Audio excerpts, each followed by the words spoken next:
Good morning, brothers of Phi Chi Theta. My name is Paul Myers, and I'm super excited to bring you today's morning news. To start off, the U.S. trade deficit surged in January. Imports rose 10% to $401.2 billion, while exports climbed by 1.2% to $269.8 billion.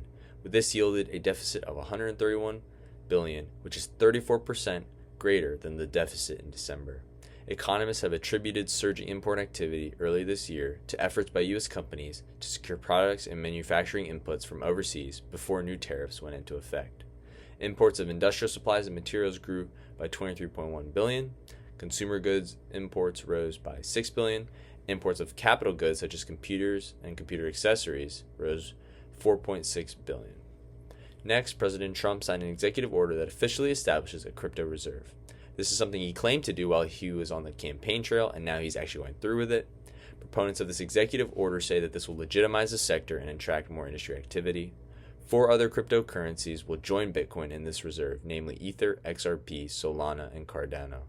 This order makes the U.S. one of the few countries with a crypto reserve, since many countries and investors are still uncertain of whether cryptocurrencies are a haven asset like gold.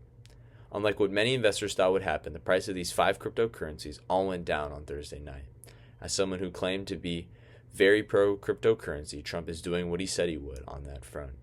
The implications of this move are still to be determined, but there is no doubt that he is trying to establish it as a legitimate form of currency.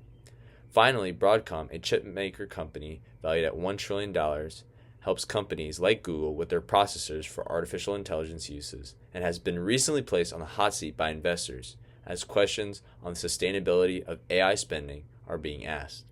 With the rise of more efficient AI models such as that of DeepSeek and the recent downturn of the market, investors were questioning whether companies like Broadcom could sustain their revenues.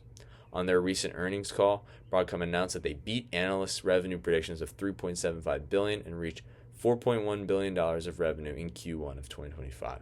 And Broadcom announced in their earnings that they are currently working with 4 more tech companies that operate massive data centers on designs for AI accelerator chips.